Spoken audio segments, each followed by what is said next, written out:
శ్రీచక్ర అధిష్టాన దేవత శ్రీ లలితా మహాత్రిపుర సుందరీ దేవిగా విజయవాడ కనకదుర్గమ్మ దర్శనమిచ్చింది.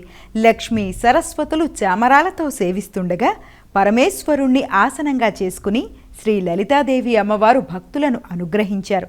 భక్తులు విశేష సంఖ్యలో తరలివచ్చి అమ్మవారిని దర్శించుకున్నారు.